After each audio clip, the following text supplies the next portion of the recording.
लिखा जाए? Stock of raw material.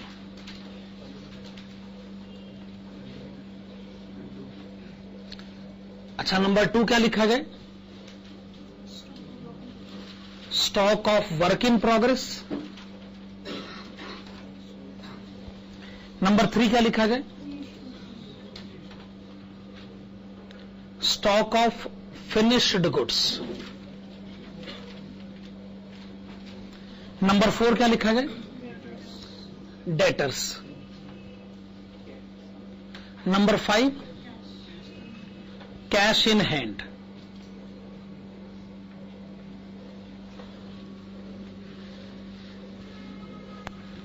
Cash in hand कितना? 2,50,000। आपने बताया 2,50,000। इन सबका जो भी टोटल होगा वो है हमारी नजर में टोटल करंट एसेट्स।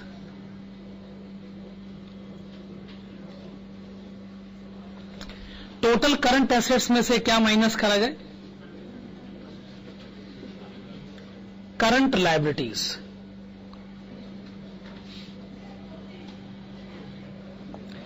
जब आप कहते हैं करंट लायबिलिटीज, उसमें सबसे पहले क्रेडिटर्स, उसके बाद आउटस्टैंडिंग वेजेस और लास्ट में आउटस्टैंडिंग फैक्ट्री ओवरहेड्स। इन सब का जो टोटल होगा वो आप करंट एसेट्स में से माइनस करेंगे। अकॉर्डिंगली जो डिफरेंस आपको पता चलेगा उसे आप कहना चाहेंगे वर्किंग कैपिटल। प्रोसीजर तो एकदम वही है, सेम प्रोसीजर है। हां जी, चलिए नोट नंबर 1 बनाना शुरू करते। नोट नंबर 1 की हेडिंग क्या होनी चाहिए?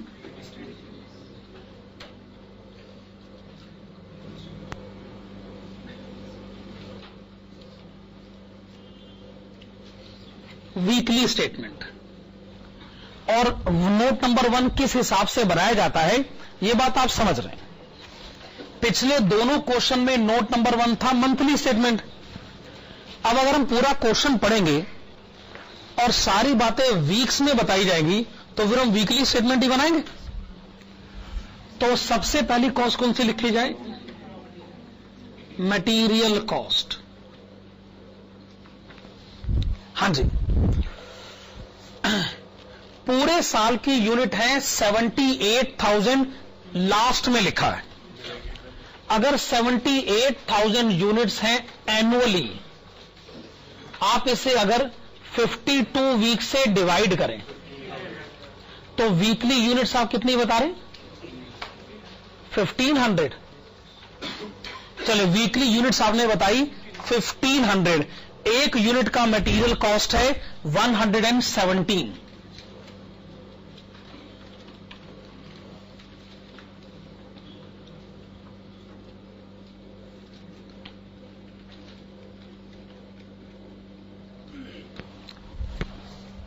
कितना हो गया? 1,75,500।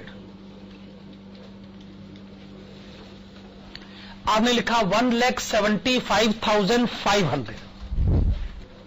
दूसरी कॉस्ट कौन सी लिखी जाए? Labour cost.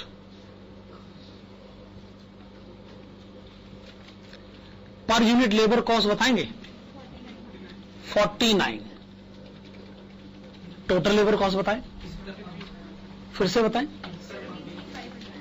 73,500। आपने लिखा 73,500। फिर आप लिखेगा कैश फैक्ट्री ओवरहेड्स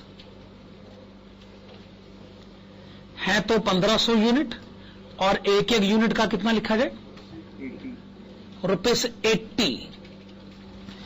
क्योंकि बाकी तो डेप्रीसिएशन है ना, हम तो आपसे खाली कैश वाला अमाउंट पूछ रहे हैं। वो कितना है? ओके 1,20,000। अब आप मुझे इन तीनों का टोटल बताएं।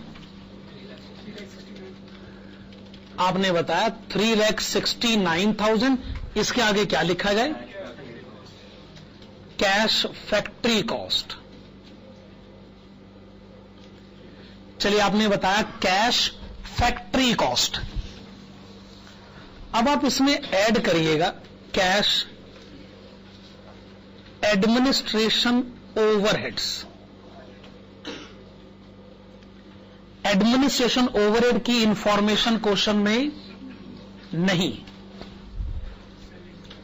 कैश सेलिंग ओवरहेड्स, ओके, इसकी इंफॉर्मेशन भी क्वेश्चन में नहीं है।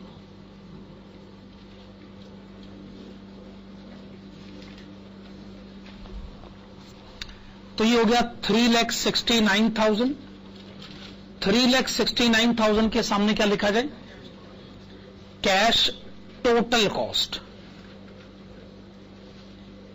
This is cash total cost.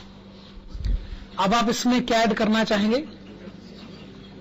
Depreciation.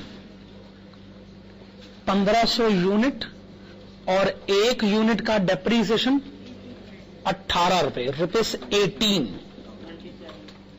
27,000 total बताएंगे। 3,96,000 के आगे क्या लिखा जाए? Total cost. टोटल कॉस्ट के आगे प्रॉफिट, सेल्स। 1500 यूनिट आपने बेचनी है और 1 यूनिट का सेलिंग प्राइस 130 रुपए। तो सेल कितनी लिखी जाए? सॉरी, 300 रुपए। 300 रुपए। 4,50,000। प्रॉफिट 54,000। प्रॉफिट 54,000। तो हमने एक हफ्ते की सारी ही इंफॉर्मेशन लिख ली और हम जानते हैं कि अगर हम नोट नंबर 1 ठीक ढंग से बना लें तो बाकी नोट्स बनाने में हमको कोई दिक्कत थोड़ी होगी। चलो भाई, नोट नंबर 2 बनाइएगा। नोट नंबर 2 के ब्रैकेट्स में लिखिएगा stock of raw material.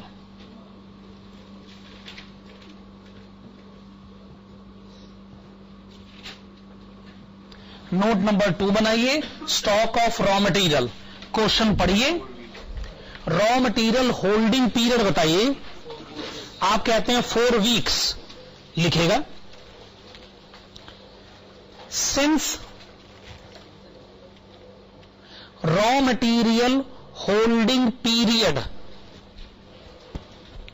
Since raw material holding period is 4 weeks, since raw material holding period is 4 weeks, comma, the stock of raw material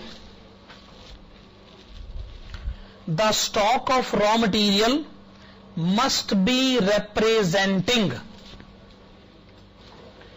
the stock of raw material must be representing 4 weeks consumption. The stock of raw material must be representing 4 weeks consumption. That is 4 multiplied with 1,75,500. 7,02,000. 7,02,000। जो raw material का stock है वो 4 महीनों के consumption, 4 हफ्तों के consumption को represent करता है। अगर ये 1 हफ्ते का कंजम्पशन है तो 4 हफ्ते का कंजम्पशन हो गया 7,02,000 रुपए। तो स्टॉक ऑफ रॉ मटेरियल लिखा जाए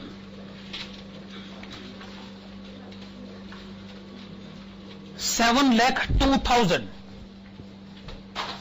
7,02,000 नोट नंबर 3 लिखेगा। नोट नंबर 3 के ब्रैकेट्स में लिखेगा stock of WIP। Note number 3 लिखेगा स्टॉक ऑफ WIP। क्वेश्चन से पूछिए WIP होल्डिंग पीरियड कितना है? 2 वीक्स। मटेरियल का काम 80%, लेबर ओवरहेड 60% लिखेगा।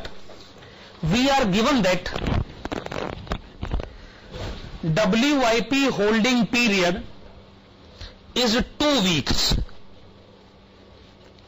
WIP holding period is 2 weeks in which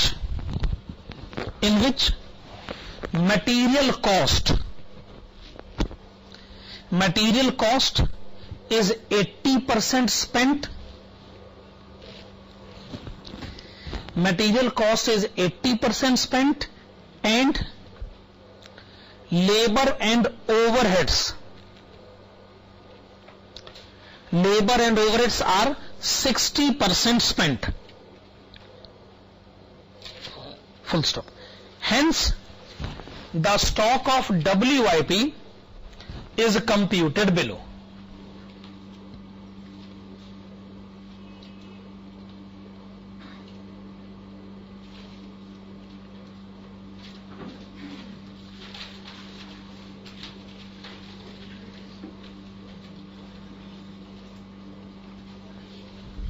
तो आइए तीनों डिपार्टमेंट्स के नाम लिए जाएं, मटेरियल भी, लेबर भी और कैश फैक्ट्री ओवरहेड भी। पहली बात, WIP होल्डिंग पीरियड 2 हफ्तों का है। WIP होल्डिंग पीरियड 2 हफ्तों का है, तो आप तीनों डिपार्टमेंट का पैसा 2 हफ्तों का लिखें। 2 multiplied with 1,75,500, 2 multiplied with 73,500, 2 multiplied with 1,20,000.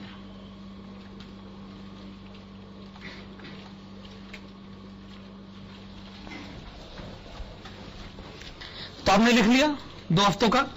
अब मटेरियल का जो खर्चा है वो तो 80% हो गया, लेकिन लेबर और ओवरहेड का खर्चा खाली 60% ही रिगार्ड किया जाए। अब आप मुझे टोटल भी बता दें।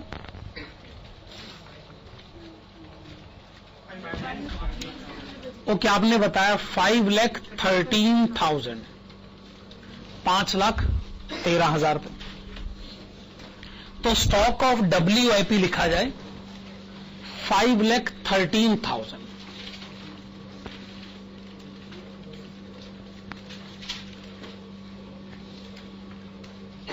आपने लिखा 5,13,000। नोट नंबर 4 बनाया जाए और नोट नंबर 4 की हेडिंग डाली जाए stock of finished goods.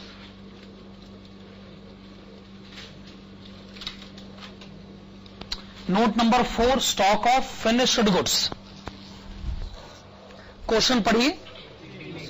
3 weeks, इसका मतलब तीनों डिपार्टमेंट का पैसा 3 हफ्तों का फंसेगा और पूरा 100% लिखेंगे। Since finished goods holding period is 3 weeks, since finished goods holding period is 3 weeks, comma, the stock of finished goods, the stock of finished goods is computed below.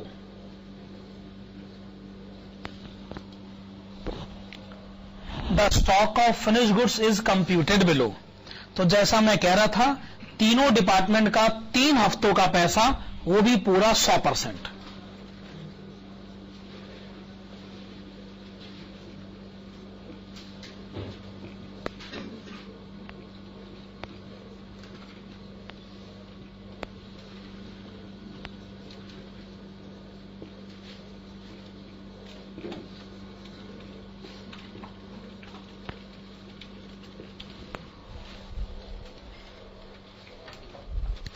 तीनों डिपार्टमेंट का 3 हफ्ते का पैसा, वो भी पूरा 100%।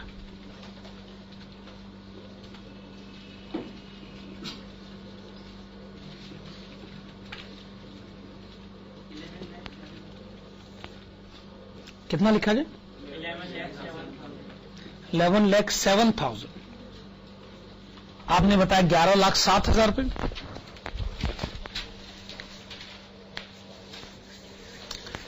तो स्टॉक ऑफ फिनिश गुड्स लिखा जाए 11,07,000, 11,07,000 रुपये।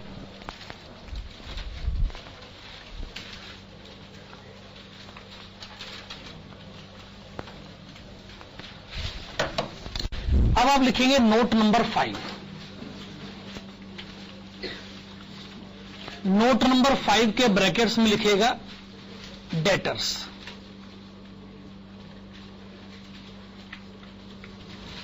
चलिए, नोट नंबर 5 ब्रैकेट्स में लिखेगा डेटर्स। क्वेश्चन पढ़िए। Debtors collection period is 6 weeks, और लिखेगा सिंस debtors collection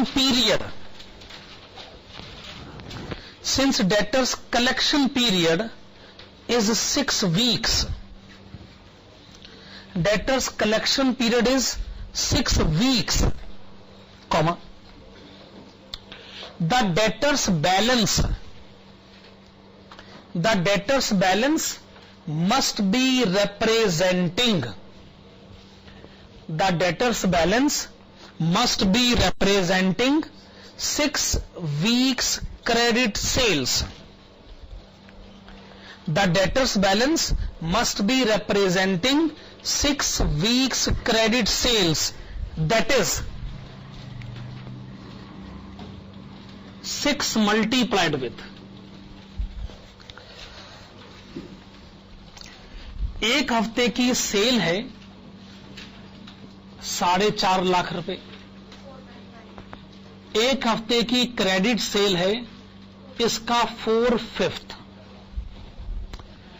ये एक हफ्ते की सेल है, 1/5 सेल कैश होती है, 4/5 सेल क्रेडिट पर होती है। एक हफ्ते की क्रेडिट सेल आपने ब्रैकेट में लिखी, पर हम तो आपसे 6 हफ्ते की क्रेडिट सेल जानना चाहते हैं। आपने बताया 21,60,000, पर ये आपने मुझे डेटर्स बैलेंस बता दिया। इसे बैलेंस शीट में तो लिखा जा सकता, हम नहीं लिखने वाले। हम सिर्फ ये कहेंगे कि ना आपको इसको बेस नहीं बनाना चाहिए था, बेस आपको बनाना चाहिए था इसको, क्योंकि इसमें ना डेप्रिसिएशन शामिल है और ना प्रॉफिट शामिल है। खैर, आपने डेटर्स बैलेंस बताया है 6 वीक्स क्रेडिट सेल्स। आप आगे लिखेंगे however the amount of investment in the debtors,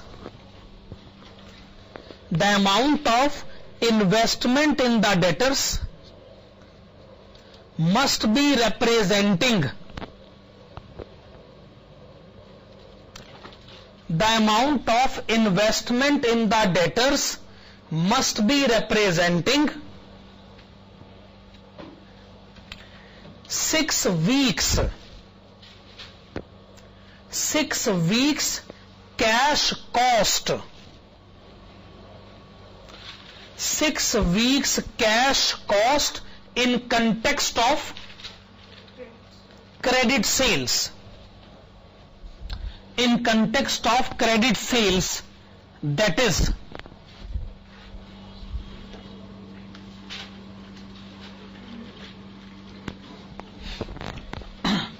6 multiplied with।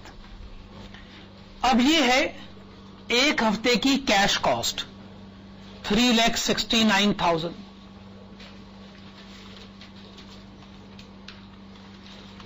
अगर मैं इसका 4/5 करता हूं तो मैं इसे कह सकता हूं एक हफ्ते की cash cost in context of credit sales, पर मुझे 6 वीक्स का अमाउंट जानना है। 17 lakhs 71,200। आपने बताया 17,71,200।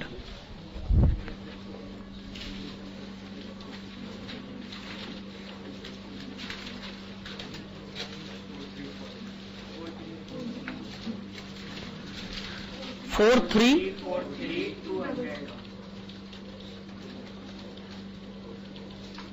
हाँ जी, आपने बताया 43,43,200। ये आपने मुझे करंट एसेट्स का टोटल बता दिया। ठीक है, नोट नंबर 6 बनाइएगा। नोट नंबर 6 की हेडिंग है क्रेडिटर्स। नोट नंबर 6 हेडिंग है क्रेडिटर्स। बताइएगा क्वेश्चन में क्रेडिटर्स पेमेंट पीरियड कितना लिखा? 8 6। आप लिखेंगे since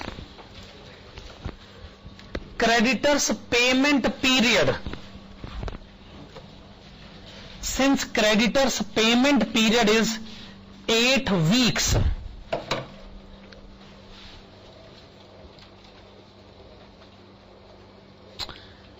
the creditors balance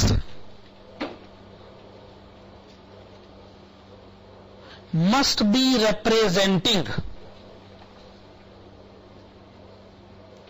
the creditors balance must be representing 8 weeks credit purchases. The creditors balance must be representing 8 weeks credit purchases, that is 8 multiplied with 1,75,500, 14,04,000। देखिए, जो एक हफ्ते का मटेरियल का कंजम्पशन है वही एक हफ्ते का परचेज है, वही एक हफ्ते का क्रेडिट परचेज।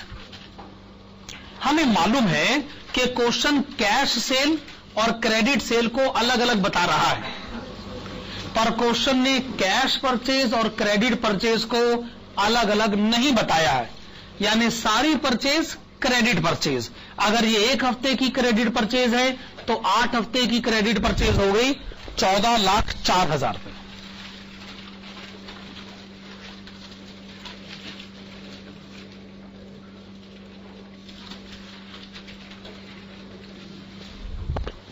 हाँ जी,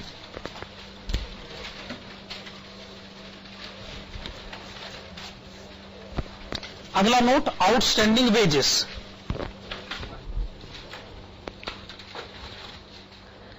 अब लिखेंगे since wages are paid, since wages are paid after 1 month, sorry after 1 week, after 1 week, since wages are paid after 1 week, comma, outstanding wages must be representing, outstanding wages must be representing 1 week wage cost, 1 week wage cost, that is 73,500, 73,500।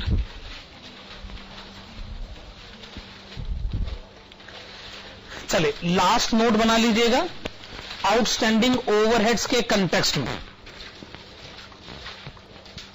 Overheads की payment कब होती है? 2 हफ्ते के बाद। तो आप लिखेंगे since overheads are paid after 2 weeks, since overheads are paid after 2 weeks, comma, outstanding overheads must be representing,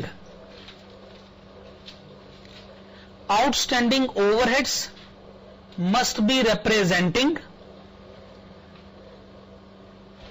2 weeks overheads. Outstanding overheads must be representing 2 weeks overheads. That is 2 multiplied with 1,20,000. This is 2,40,000.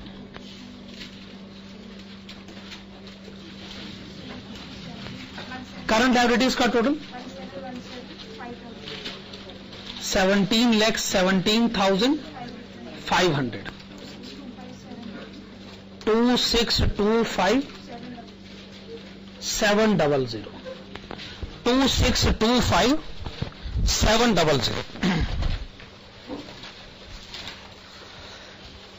अब इस तरीके का question exam में काफी आ जाता है. BCom के exam में तो कंफर्म्ड है ये क्वेश्चन आना है, ऐसा क्वेश्चन आना है. सीए में भी आ सकता है, सीए में भी बड़ा इंपॉर्टेंट माना जाता है भाई. और है क्या, उसी पैटर्न पर इसका आंसर हम लोग दे देते हैं.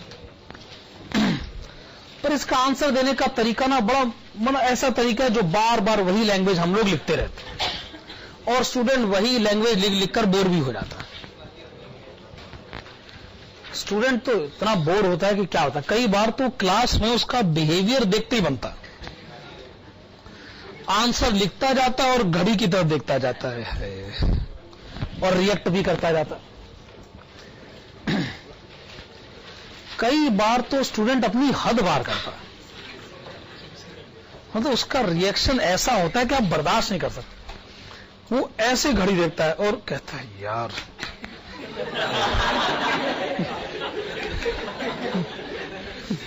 चल रही बंद तो नहीं हो गई, लेकिन तो ये वो रिएक्शन है जो वाकई में बर्दाश्त करना बड़ा मुश्किल होता है. उसे ये भी लगता है टाइम बढ़ ही नहीं रहा है, इतने बुरे हालात हो गए, घड़ी तो नहीं बंद हो गई मेरी.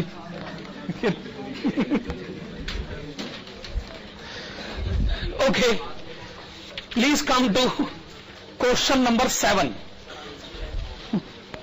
क्वेश्चन नंबर 7 की तरफ आइएगा.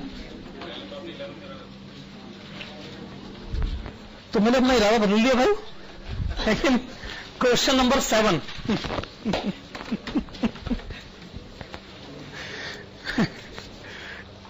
S Limited sells goods at gross profit of 25%, considering depreciation as part of cost of production. Its annual figures are as follows: sales at 2 months credit, material consumed, suppliers extend 2 month credit, wages paid monthly in arrear, manufacturing expenses outstanding at the end of the year, cash expenses are paid 1 month in arrear, annual administration expenses paid as above, annual sales promotion expenses paid quarterly in advance. The company keeps 1 month stock each of raw material and finished goods and believes in keeping rupees 1 lakh in cash. Assuming a 15% safety margin, ascertain the requirement of working capital of the company on cash cost basis. Ignore work in progress. Cash cost basis का मतलब ये रहा cash cost, यानी ना depreciation पर बात करें ना प्रॉफिट पर बात करें. हम क्वेश्चन से कहेंगे जी हमने इन पर कभी बात करी भी नहीं. 3 क्वेश्चन हम कर चुके हैं. हमने हमेशा जो भी कैलकुलेशन करी है वो कैश कॉस्ट पर ही करी है. कैश कॉस्ट का मतलब एक डेप्रीसिएशन पर बात ना करें और दूसरा प्रॉफिट पर बात ना करें. चलिए आइए आंसर शुरू करते हैं. हेडिंग है statement showing working capital requirement.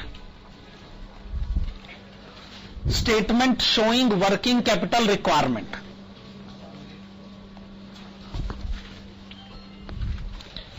तो आप इसमें पहली इंफॉर्मेशन कौन सी लिखेंगे?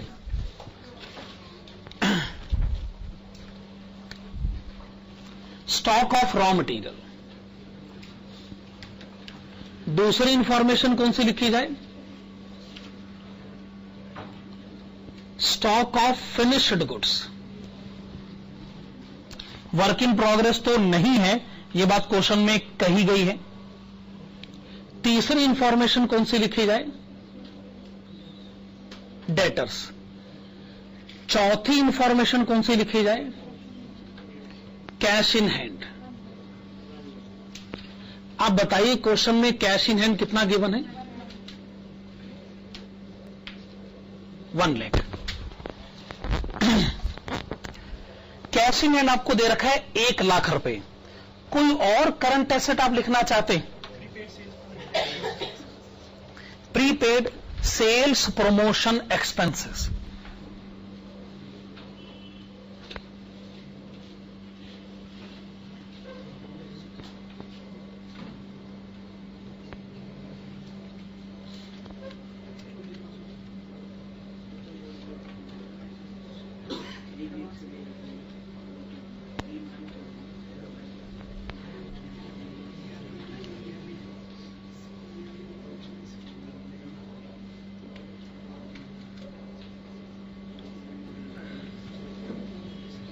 ये है total current assets.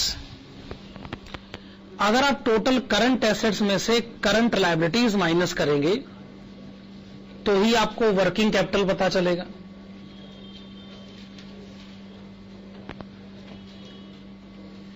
Current liability का मतलब है पहले क्या लिखा जाए? क्रेडिटर्स। फिर क्या लिखा जाए? Outstanding wages. फिर क्या लिखा जाए? Outstanding manufacturing expenses. फिर क्या लिखा जाए? Outstanding administration expenses.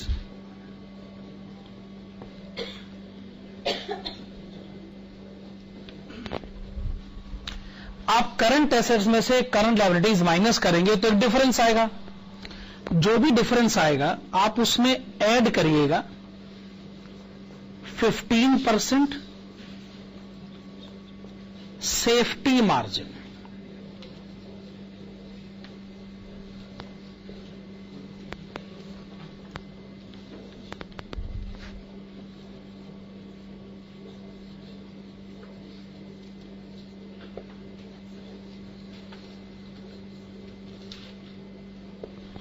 So we will be able to get the amount of working capital. अच्छा, सेफ्टी मार्जिन क्वेश्चन ने कहा है इसलिए ऐड कर रहे हैं, वरना हम इसको ऐड नहीं करते। सेफ्टी मार्जिन का सीधा सा मतलब है अगर आपका आंसर 100 रुपए है तो आप अपने आंसर को 115 रुपए कह दो, मतलब 15% अपने आंसर को बढ़ाकर कहो। क्यों ऐसा क्यों करें भाई? आखिरकार है तो सारा एस्टिमेशन ही ना। हम लोग भी कई बार जब घर से निकलते हैं तो हम सोचते हैं जी आज हम दिन भर में 100 रुपए खर्च करेंगे, तो क्या 100 रुपए लेकर निकलते हैं घर से? 5-10 रुपए ज्यादा रख लेते होंगे ना, ताकि रिजर्व की सिचुएशन में वो काम आ सके। मैं एक्चुअली 5-10 रुपए परसेंटेज के सेंस में कह रहा था। 5-10% हम ज्यादा रख लेते हैं। 5-10 रुपए भी कम नहीं होते भाई, बहुत होते हैं 5 रुपए। मुझे अपने जमाने में पॉकेट मनी मिला करती थी 1 रुपया 1 दिन की। हाँ, बहुत पुरानी बात है, बाबा आदम के जमाने की बात है। Way back in the year 1983 1 रुपए की पॉकेट मनी मिलती थी। उस 1 रुपए की पॉकेट मनी में घर से स्कूल बस पे जाना, स्कूल से घर वापस आने का बस का किराया इंक्लूडेड होता था। और हमारे टाइम पे पॉकेट मनी होती थी, बस की टिकट होती थी 15 पैसे की। 15 पैसे जाने के, 15 पैसे आने के, बाकी 70 पैसे में खाना भी होता था, और अगर कोई कॉपियां पेन पेंसिल खरीदे वो भी उसी के अंदर ही होता था।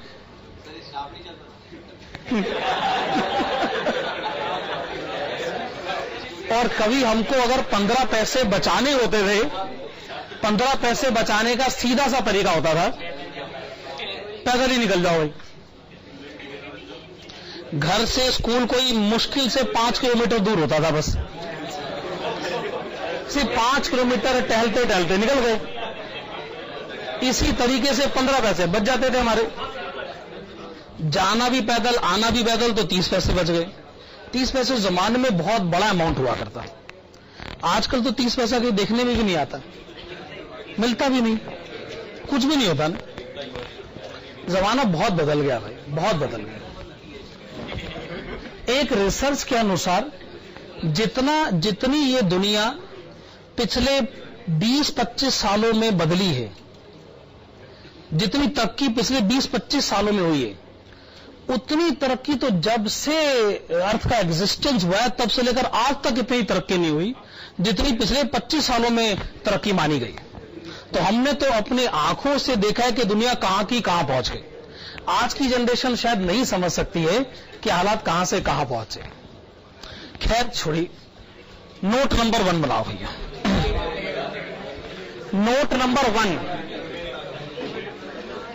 ये बताइए नोट नंबर 1 की हेडिंग क्या डाली जाए?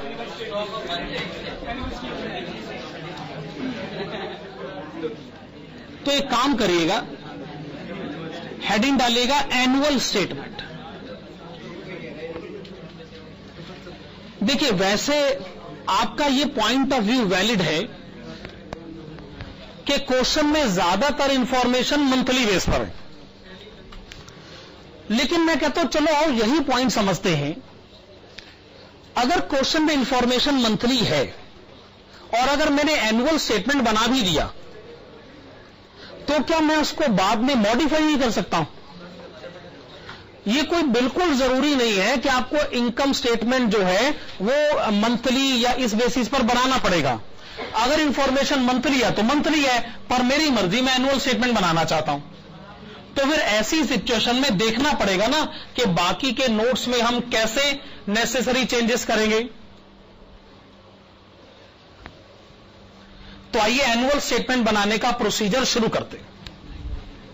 पहले आप लिखिएगा मटेरियल कॉस्ट।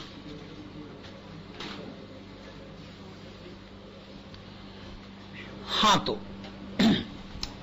आप बताइएगा पूरे साल का मटेरियल कॉस्ट क्वेश्चन में कितना दे रखा? 4,50,000।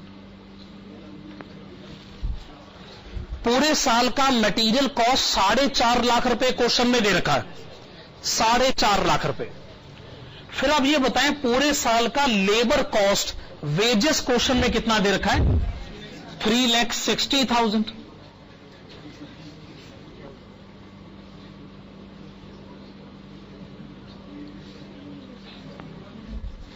फिर आप बताएं कैश मैन्युफैक्चरिंग एक्सपेंसेस के बारे में। नहीं, ध्यान से पढ़िएगा, वो कहते हैं 40,000 असल में ये आउटस्टैंडिंग अमाउंट है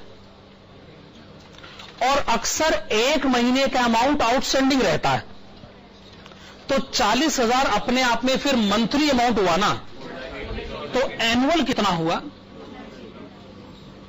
4,80,000।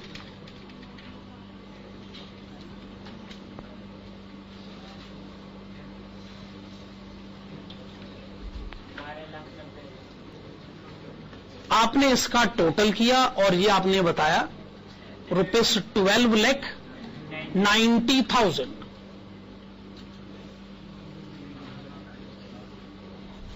आपने लिखा 12,90,000।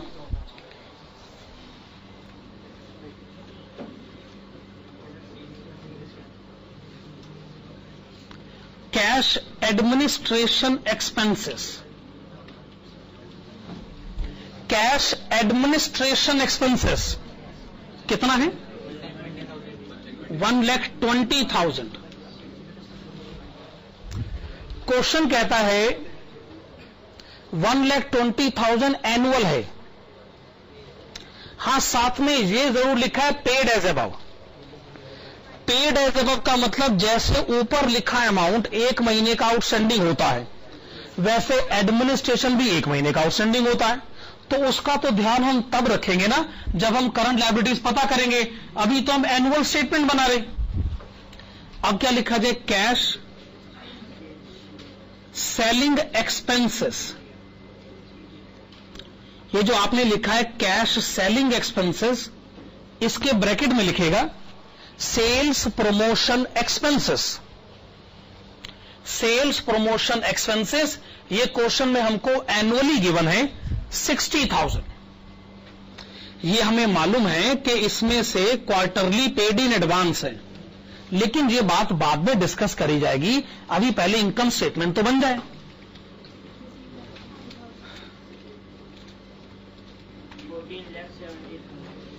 तो कैश टोटल कॉस्ट आपने बताया 14,70,000।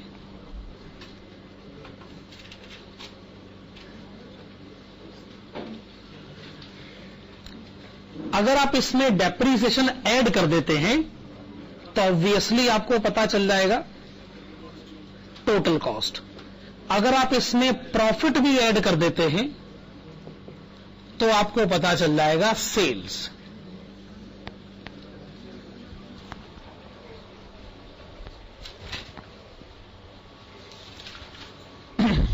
देखिए, क्वेश्चन में आपको सेल्स कितना दे रखा है, पहले आप यही बता दीजिए। 18 लाख 18 लाख रुपए।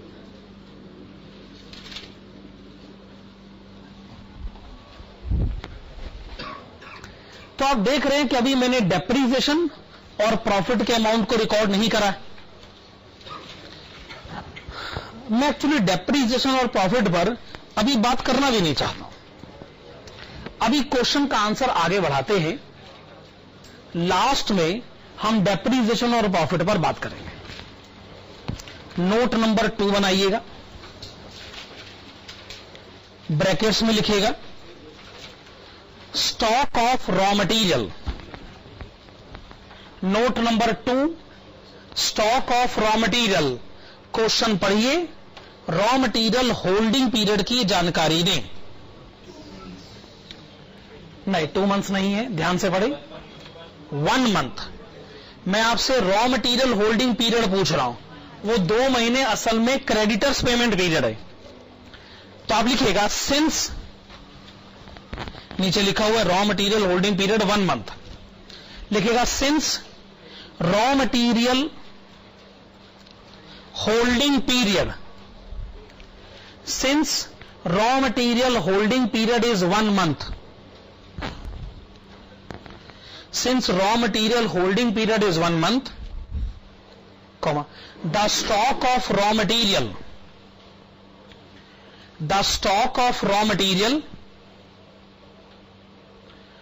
must be representing, the stock of raw material must be representing 1 month consumption.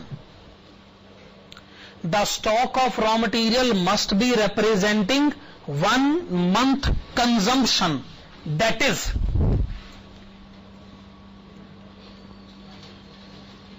rupees 4,50,000 multiplied with 1/12. तो मटेरियल का एनुअल कंजम्पशन अगर आप जानते हैं तो मंथली कंजम्पशन बताना मुश्किल काम नहीं है, 37,500। तो अगर मैंने note number 1 monthly annual basis पर बनाया भी है तो वो कोई बहुत बड़ी बात नहीं। तो आइए stock of raw material record करा जाए, 37,500। नोट नंबर 3 बनाया जाए और लिखा जाए stock of finished goods. Stock of finished goods. फिर बताइए finished goods holding period again 1 month. तो 1 महीने के लिए तीनों डिपार्टमेंट का पैसा फंस जाएगा और वो भी 100%। लिखेंगे since finished goods holding period, since finished goods holding period is 1 month, since finished goods holding period is 1 month, comma, the stock of finished goods is computed below.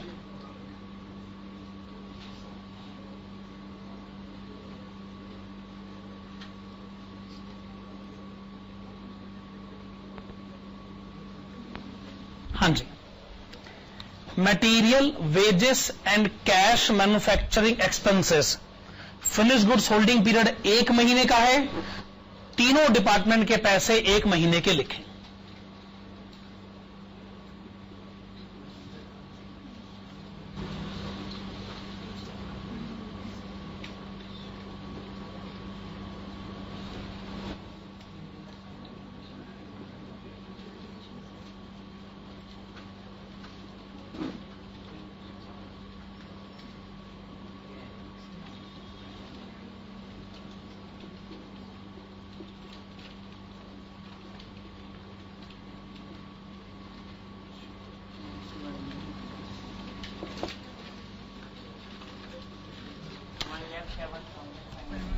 वो क्या आपने बताया? 1,07,500, 1,07,500 रुपए।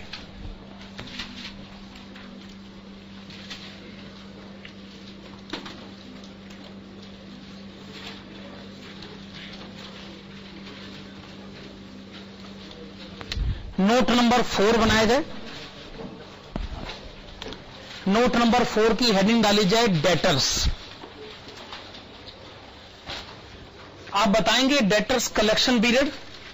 पहली लाइन में लिखा है सेल्स एट 2 months क्रेडिट। हम अपने कस्टमर्स को 2 महीनों का क्रेडिट दे रहे हैं, लिखेगा since debtors collection period is 2 months,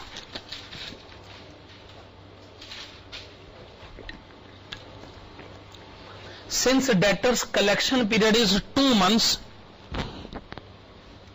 comma, the debtors balance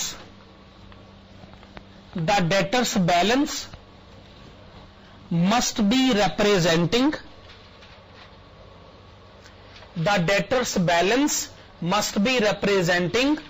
2 months credit sales. The debtors balance must be representing 2 months credit sales, that is,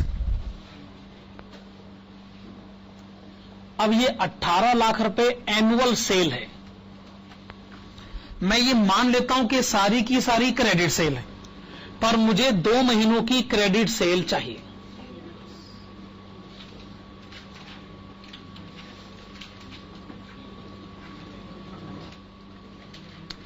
ये डेटर्स बैलेंस है जो बैलेंस शीट में लिखा जा सकता है। अब आप लिखेंगे however the investment in the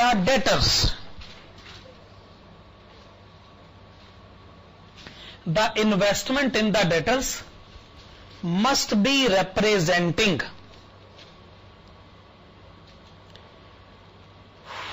the investment in the debtors must be representing 2 months cash cost, 2 months cash cost in context of credit sales,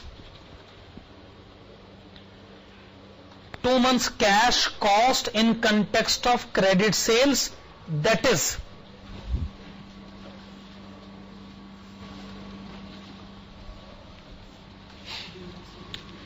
आप सेल मत सोचिए, क्रेडिट सेल मत सोचिए, कैश कॉस्ट सोचिए। 14,70,000 मल्टीप्लाइड विथ 2/12,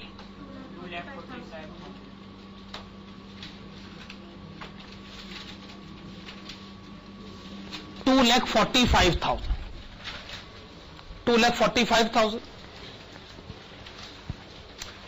यानी 2 हफ्तों की cell बताओ तो डेटर्स बैलेंस, 2 हफ्तों की कैश कॉस्ट बता दो तो investment in the debtors.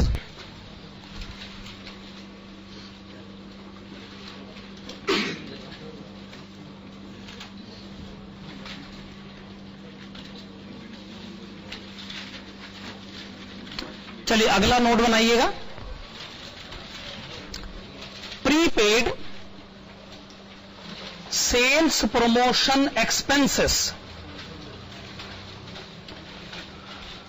Prepaid sales promotion expenses तो आप इसकी पेमेंट कैसे कर रहे हैं? Quarterly to be paid in advance. तो आप लिखेंगे since sales promotion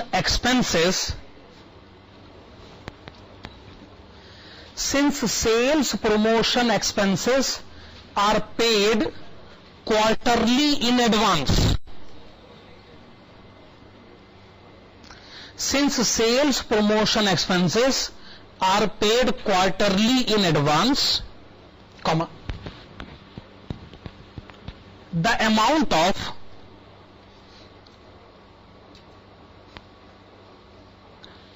prepaid sales promotion expenses, the amount of prepaid sales promotion expenses must be representing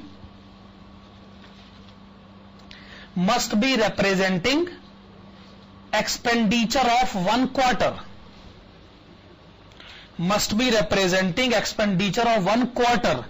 that is,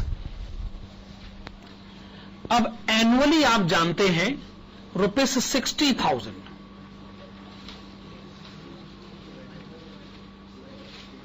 तो क्वार्टरली ये अमाउंट कितना हुआ?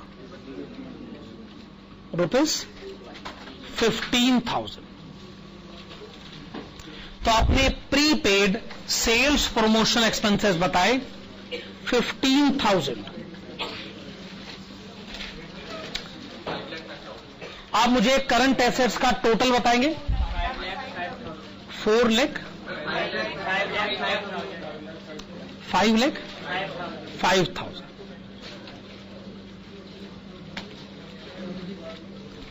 चलिए, आपने लिखा 5,05,000, ये है करंट एसेट्स का टोटल। अगला नोट बनाइएगा, हेडिंग डालेगा क्रेडिटर्स।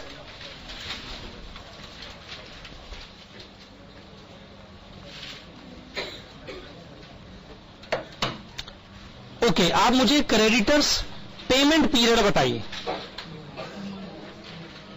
2 months लिखेगा। Since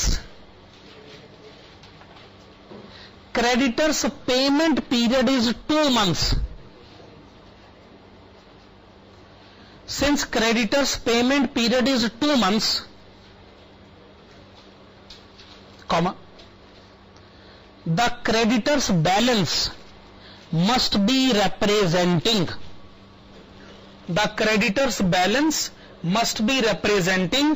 2 months credit purchases.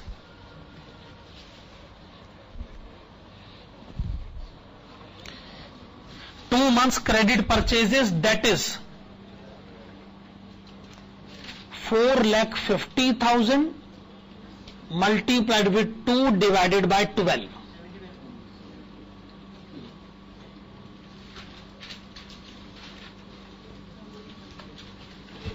$75,000। चलिए, क्रेडिटर्स बैलेंस लिखेगा 75,000।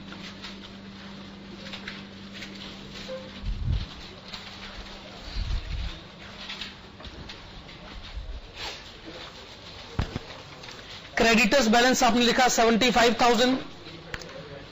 अब आप एक काम करें, बाकी वर्किंग नोट अगर आप अवॉइड करना चाहें तो चल जाएगा। ये बताइए, वेजेस की पेमेंट कब होती है? 1 महीने के बाद।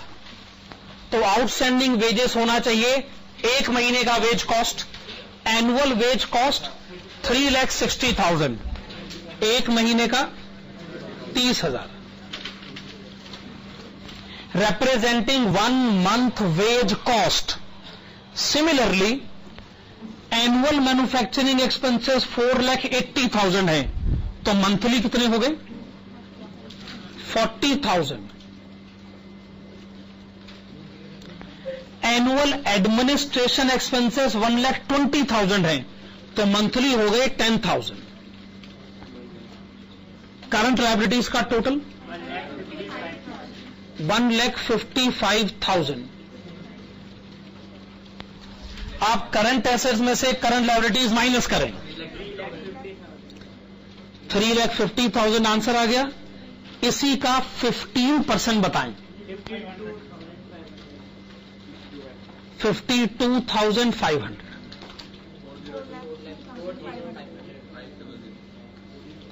4,02,500।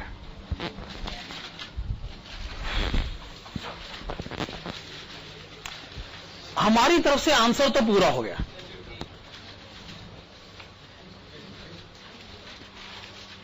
लेकिन नोट नंबर 1 जो है यह भी पूरा बना नहीं है।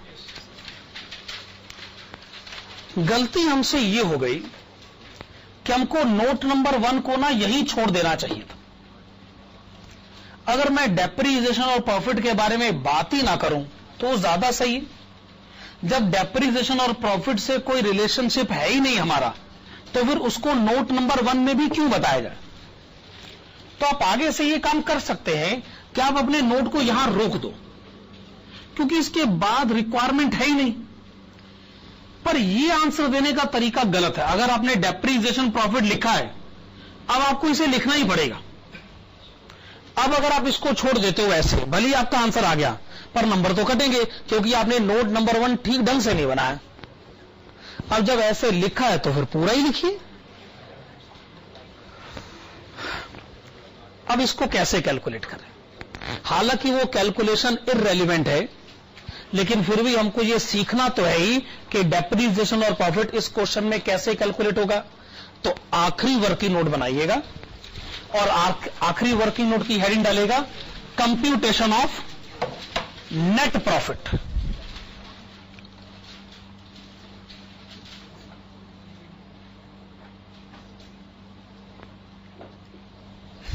अब ये बात तो मानते हैं, अगर मैं नेट प्रॉफिट कैलकुलेट कर लूं तो टोटल कॉस्ट आ जाएगा। टोटल कॉस्ट आ गया तो डेप्रिसिएशन वैसे ही आ जाएगा। तो नेट प्रॉफिट इस क्वेश्चन में कैसे कैलकुलेट किया जाए? फार्मूला लिखेगा gross profit minus administration expenses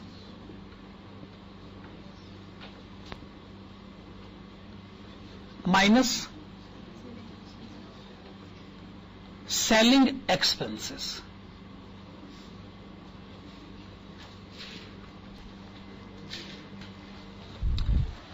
gross profit minus administration expenses minus selling expenses. Gross profit के बारे में क्वेश्चन की पहली लाइन पढ़िए, 25%। अगर सेल 18 लाख रुपए है और अगर आप उसका 25% कर दे तो जी ये ग्रॉस प्रॉफिट है। Gross profit is 25% of sales. इसमें से आप एडमिनिस्ट्रेशन एक्सपेंसेस माइनस करें 1,20,000 रुपए, आप सेलिंग एक्सपेंसेस माइनस करें 60,000 रुपए, तो नेट प्रॉफिट आ गया 2,70,000। अगर नेट प्रॉफिट 2,70,000 है तो आप नोट नंबर 1 में जाएं, नेट प्रॉफिट लिखे 2,70,000। टोटल कॉस्ट बैलेंसिंग फिगर बताएं 15,30,000। डेप्रिसिएशन भी बैलेंसिंग फिगर बताएं 60,000, 60,000 रुपए।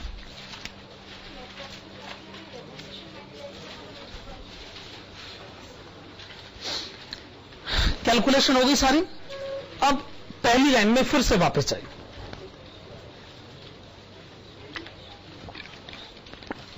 हालांकि मैं ये कह चुका हूं डेप्रिसिएशन प्रॉफिट की कैलकुलेशन इररेलेवेंट है, लेकिन फिर भी आपने एक लाइन पर गौर किया।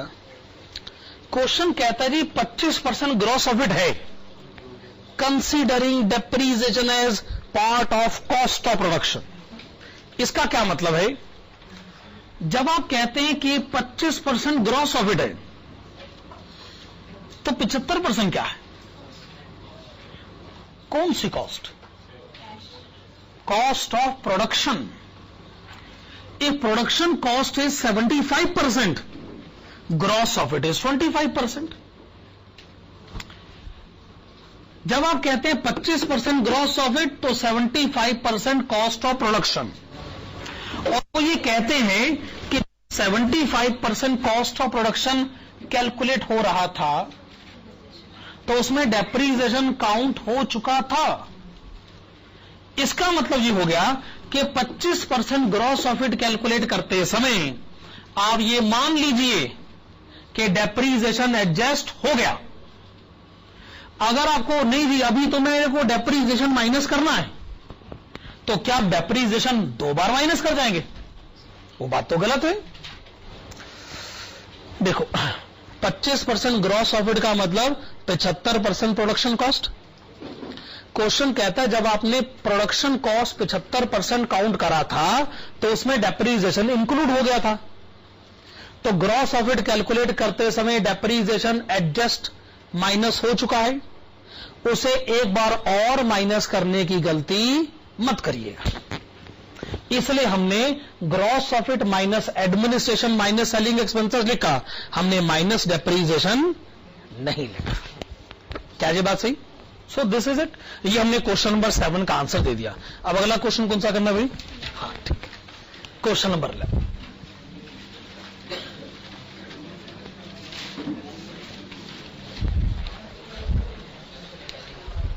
अच्छा, मैं ये भी बता दूं, ये आज का लास्ट क्वेश्चन होगा, है ना? बाद में मुझे किसी किस्म की शिकायत नहीं चाहिए। ये लास्ट क्वेश्चन होगा, बाद में शिकायत मत करना कि जी लास्ट क्वेश्चन बिना बताए आ गया। हम सोच रहे थे आज बहुत सारे क्वेश्चन होंगे। लास्ट क्वेश्चन, ठीक है? Question number 11। वो पीछे जो स्टूडेंट बैठे हुए हैं ना, वो कहते हैं शुक्र है लास्ट क्वेश्चन आया। शुक्र है लास्ट क्वेश्चन आ गया। और बड़े सारे स्टूडेंट और भी हैं जो कहते हैं ले इतनी जल्दी लास्ट क्वेश्चन भी आ गया। हम तो सोच रहे थे अभी और बड़े सारे क्वेश्चन हो गए, इतनी जल्दी आ गया। बताओ, ऐसा भी नहीं होना चाहिए। जैसे कोई फिल्म देखी जा रही होती है तो लास्ट के सीन आ रहे होते हैं तो हर एक का अपना अपना रिएक्शन होता है। कोई कहता है शुक्र है फिल्म खत्म हुई है, दूसरा कहता है फिल्म खत्म भी हो गई है, अभी तो शुरू हुई थी थोड़ी देर पहले। At the beginning of the year a company wants to know the working capital that will be required to meet the program of activity they have planned for the year. The following information is available: paid up share capital, 5% debentures, fixed asset. Production during the last year was 60,000 units. It is to be maintained during the current year. Raw material, direct wages and overheads are 60%, 10% and 20% of the selling price. Each unit is expected to be in production process for 1 month. Finished units will stay in the warehouse for 3 months. Creditors allow credit of 2 months. Credit allowed to debtors is 3 months. Raw material remains in store for 2 months. Selling price per unit is ₹5. Prepare number 1 working capital requirement forecast, and number 2 estimated profit and loss account and balance sheet as at the end of the year. तो लिखेगा number 1 statement showing working capital requirement.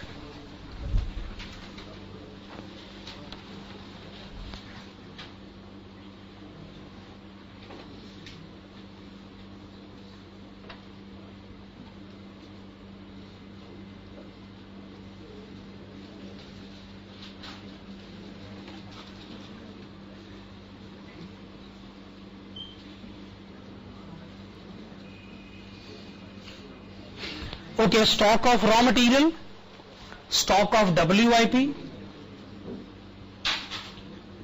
stock of finished goods.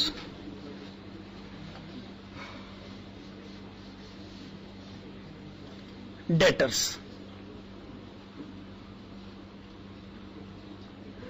Cash in hand तो question में given है नहीं।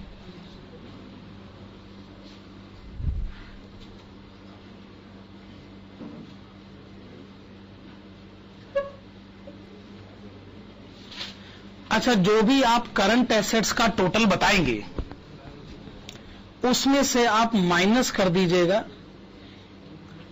Creditors.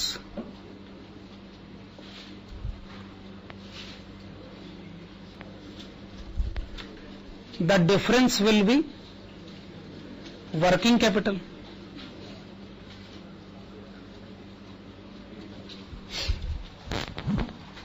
तो इस question में outstanding wages overheads का हिसाब किताब नहीं। Note number 1, monthly statement.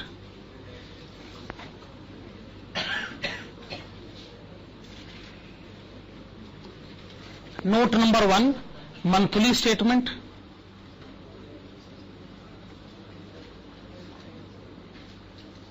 Materials, पूरे साल की यूनिट है 60,000, तो एक महीने की यूनिट हो गई 5,000।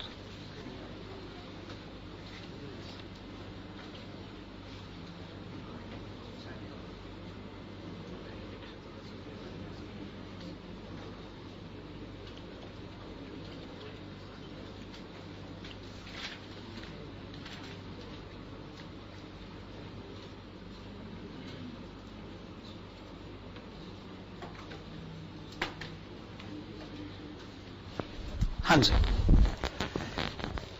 एक यूनिट का सेलिंग प्राइस है 5 रुपए, मटेरियल कॉस्ट है उसका 60%, ₹3 per unit.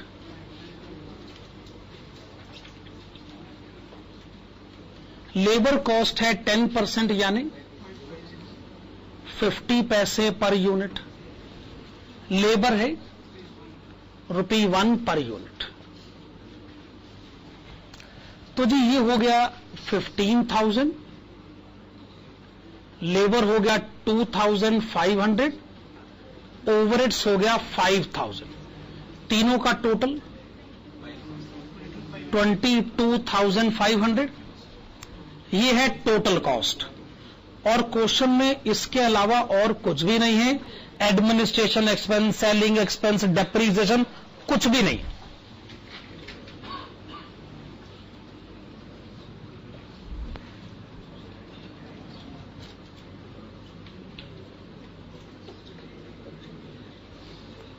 Sales 5,000 units at rate of ₹5. This is 25,000. तो प्रॉफिट कितना हो गया? 2,500। चलिए, नोट नंबर 1 तो आपने बना लिया। नोट नंबर 2 लिखेगा, हेडिंग डालेगा stock of raw material.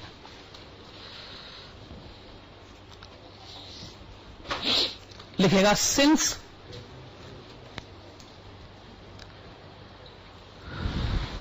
Raw material holding period, since raw material holding period is 2 months, since raw material holding period is 2 months, comma, the stock of raw material,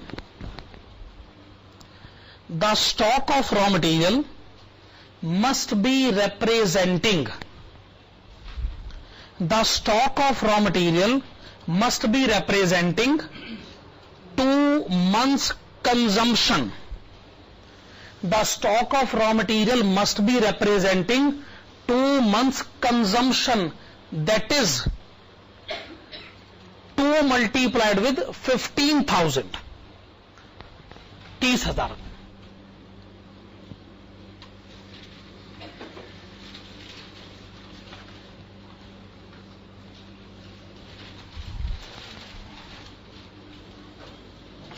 note number 3, stock of WIP। WIP holding period question में लिखा है 1 महीने का। ठीक बात है। और मैं ये मान लेता हूं, पॉइंट नंबर 6 में लिखा है 1 महीने का, मैं ये मान लेता हूं कि मटेरियल 100%, लेबर ओवरहेड 50% लिखेगा। We are given that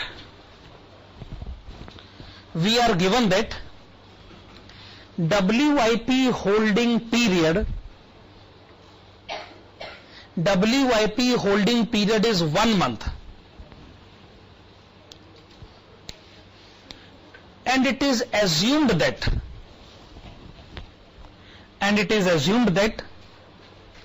material cost is 100% spent.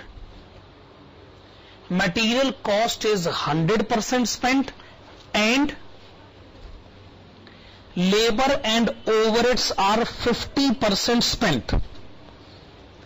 Labor and overheads are 50% spent. Full stop.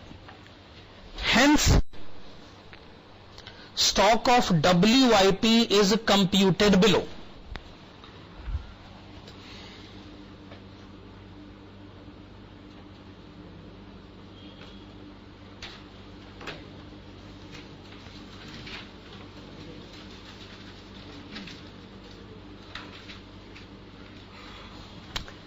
WIP holding period है 1 महीने का, तो तीनों डिपार्टमेंट एक्सपेंडिचर लिखे 1 महीने का 15,000, 2,500 रुपए और 5,000।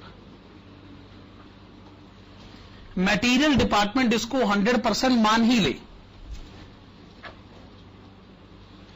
पर लेबर और ओवरहेड वाले इसको 50% माने।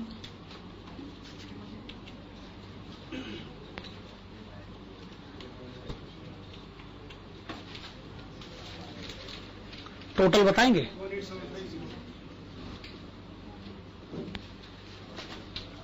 18750।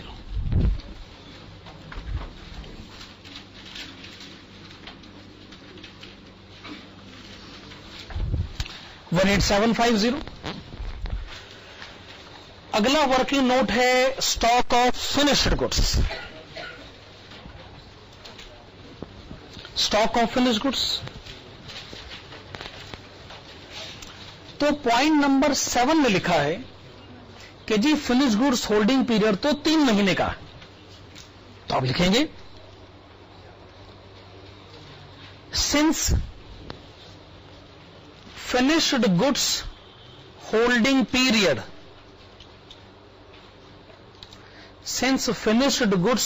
Period is 3 months. Since finished goods holding period is 3 months, comma, the stock of finished goods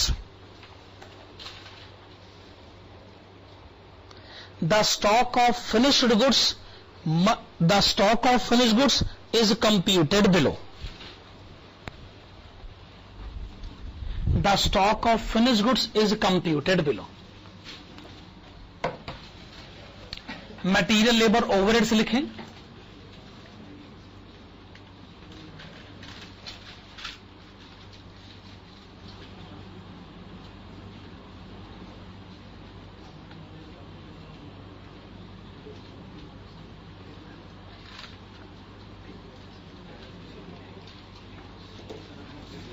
कितना आ गया? 67,500। तीनों डिपार्टमेंट का 3 महीने का 100%। तो स्टॉक ऑफ फिनिश गुड्स आपने लिखा 67,500।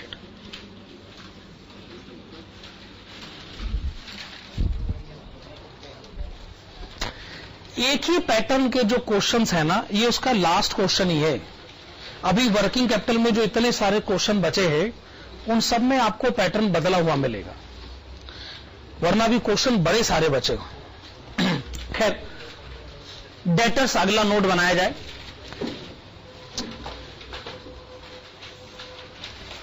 क्या लिखा हुआ है डेटर्स के बारे में? 3 महीने का, तो आप लिखेंगे since debtors collection period is 3 months, since debtors collection period is 3 months, comma, the debtors balance must be representing, the debtors balance must be representing 3 months credit sales. 3 months credit sales, that is 3 multiplied with 25,000 is equal to rupees 75,000. ये आपने debtors balance पता कर लिया है, इसको balance sheet में लिख लीजिएगा. ये मैं इसलिए भी कह रहा हूं क्योंकि क्वेश्चन में बैलेंस शीट बनाने को कही गई, लेकिन यहां पर तो हम लोग डेटर्स बैलेंस लिखने वाले हैं नहीं. लिखेगा however the investment in the debtors, the investment in the debtors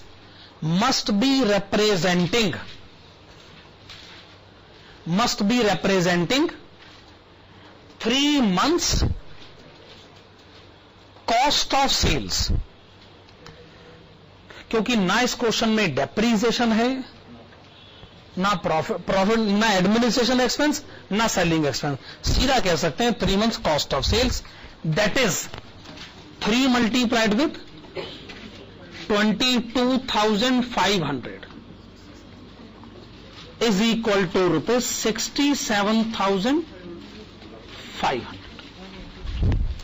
तो आपने इन्वेस्टमेंट इन डेटर्स बताया 67,500, 1,83,750.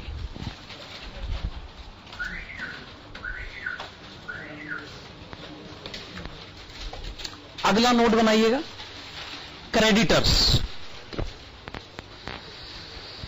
क्रेडिटर्स पेमेंट पीरियड की जानकारी दें 2 महीने का. तो आप लिखेंगे since creditors payment period is 2 months, since creditors payment period is 2 months, comma, the creditors balance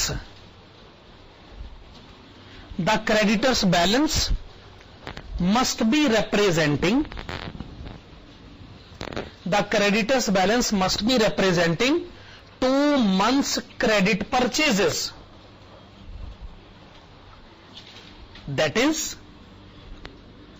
2 multiplied with 15,000 is equal to rupees 30,000.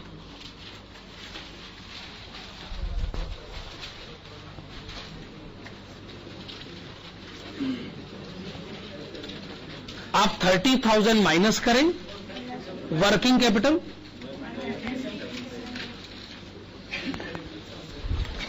देखिए वर्किंग कैपिटल की कैलकुलेशन इस क्वेश्चन में हमने काफी आसानी से बता दी. अब ये कैलकुलेशन हमारे लिए मुश्किल तो हो ही नहीं सकती, लेकिन क्वेश्चन की सेकंड रिक्वायरमेंट क्या है?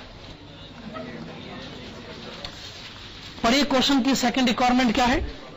Prepare estimated profit and loss account and balance sheet as at the end of the year. तो आप हेडिंग डालिएगा estimated profit and loss account.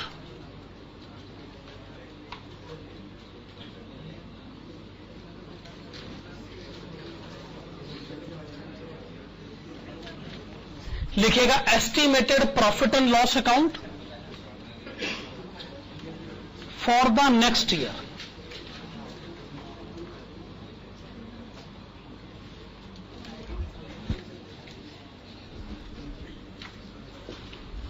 Estimated profit and loss account for the next year.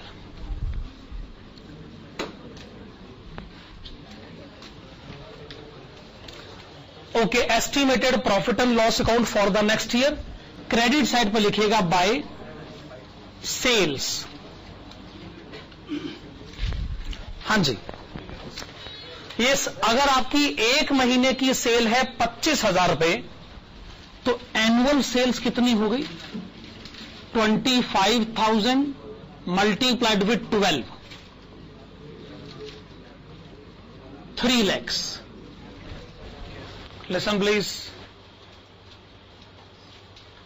आपने पहला काम क्या करा? आपने annual sales record करी 3 लाख रुपए. फिर आप डेबिट साइड पर आइए. 2 मटेरियल कॉस्ट. अगर मंथली मटेरियल कॉस्ट है 15,000 तो एनुअल कितना हो गया? 1,80,000. फिर आप लिखेगा 2 labour cost. Monthly labour cost है 2,500. एनुअल लेबर कॉस्ट हो गया 30,000.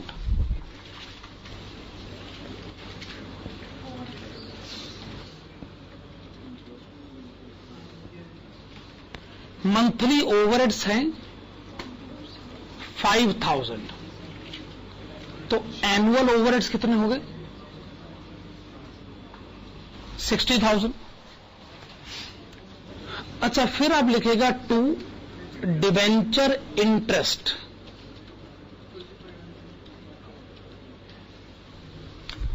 $50,000 के डिवेंचर्स हैं और 5% रेट ऑफ इंटरेस्ट है.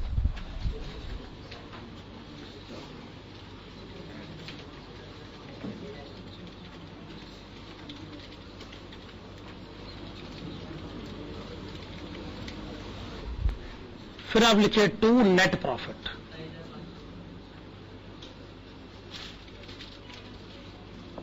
₹27,500. ठीक बात है?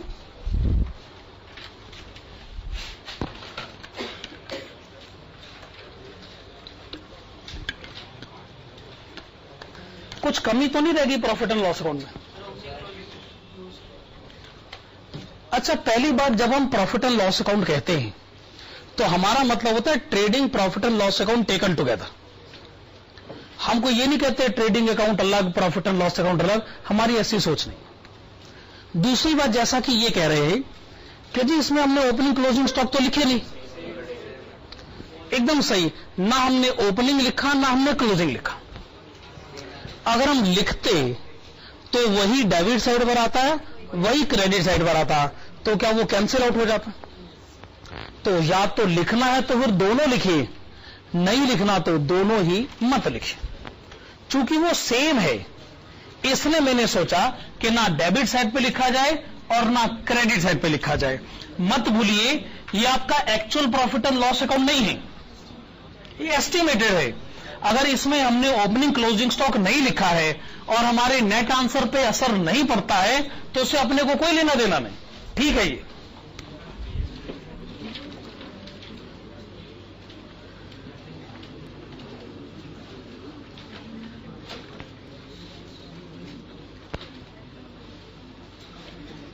Estimated balance sheet.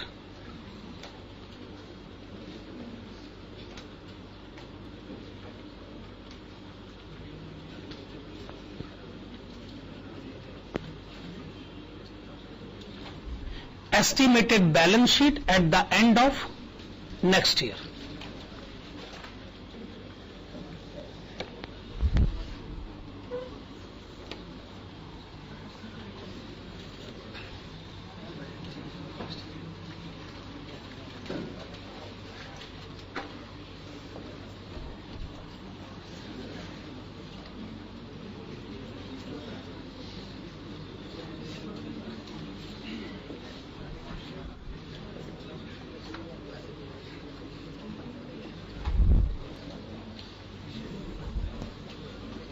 हाँ जी, तो आइए एस्टिमेटेड बैलेंस शीट भी बना लीजिए. पहले हम इसमें एसेट साइड से स्टार्ट करते हैं. लिखिएगा फिक्स्ड एसेट्स. कितने फिक्स्ड एसेट्स हैं? फिक्स्ड एसेट क्वेश्चन में लिखी है 1,25,000.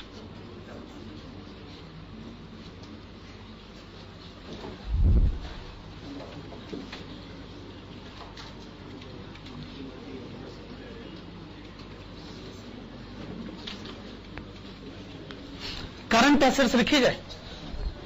करंट एसेट्स में सबसे पहले stock of raw material,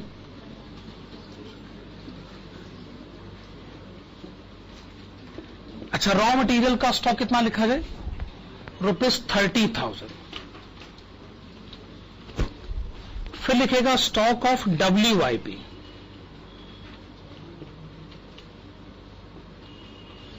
WIP का स्टॉक लिखा जाए 18,750। फिर लिखा जाए स्टॉक ऑफ फिनिश्ड गुड्स,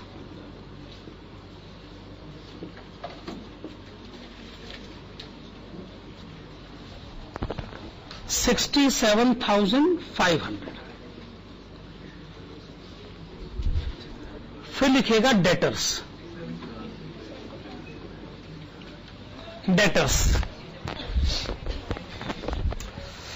यहां डेटर्स का बैलेंस लिखना ना, तो डेटर्स का बैलेंस लिखा जाए 75,000। यह बात हम अच्छी तरह समझने लगे। तो अब मुझे एसेट साइड का टोटल बताइए। 3,16,250। ओके, 316,250।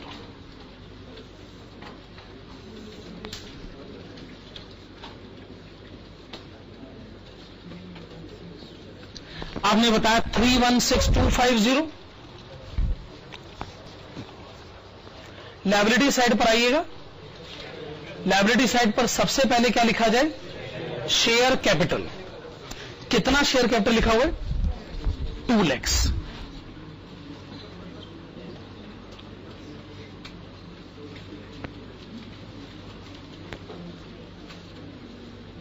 अच्छा, उसके बाद क्या लिखा जाए,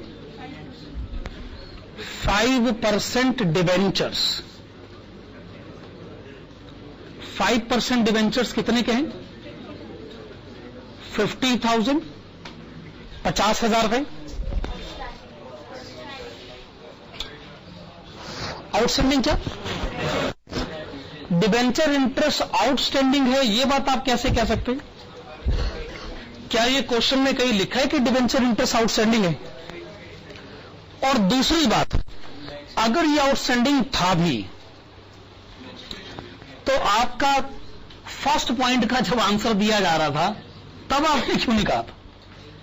यह कैसे हो सकता है कि आपका सेकंड पॉइंट का आंसर आपके पहले पॉइंट के आंसर को कॉन्ट्राडिक्ट करे? जब आप यहां करंट लायबिलिटीज माइनस कर रहे थे तो आपने नहीं कहा कि डिवेंचर इंटरेस्ट आउटस्टैंडिंग है। अब कैसे आउटस्टैंडिंग हो सकता है? एक सेकेंड,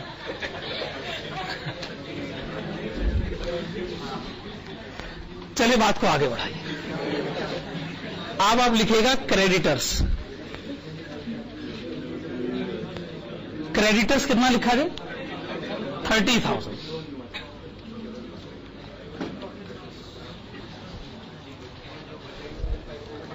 एक्चुअली कोई रीजन नहीं है कि मैं ये मानूं कि मैंने डिबेंचर होल्डर्स को इंटरेस्ट नहीं दिया होगा। रीजन भी तो होना चाहिए ना। क्वेश्चन तो कुछ नहीं कह रहा। अक्सर मैं एक्सपेंसेस की पेमेंट कर ही देता हूं।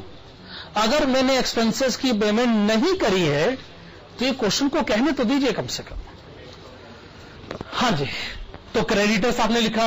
अब क्या रह गया, नेट प्रॉफिट। पर समस्या ये है, नेट प्रॉफिट लिखने से ना लायबिलिटी साइड मिलने वाली नहीं है। लायबिलिटी साइड पे कुछ बैलेंस आ रहा है।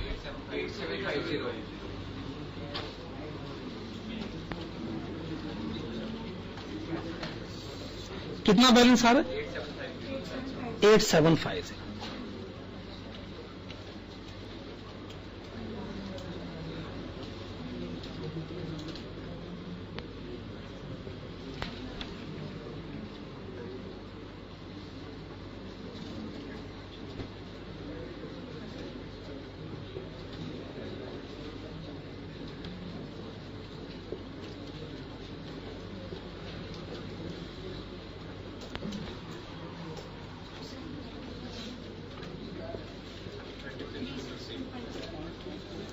36250।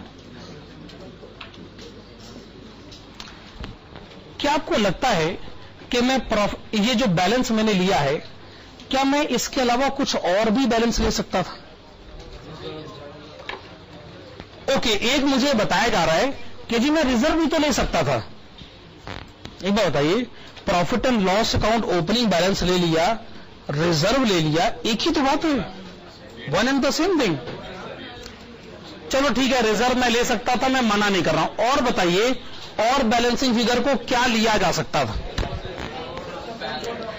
एक बात का ध्यान रखिएगा, आपका सेकंड पॉइंट का आंसर पहले पॉइंट के आंसर के अगेंस्ट नहीं जा सकता।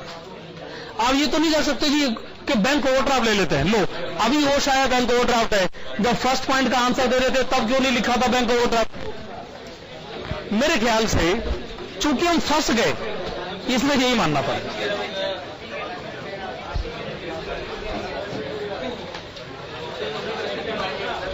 अगला क्वेश्चन नहीं होगा भैया, सीधी सी बात, बस बहुत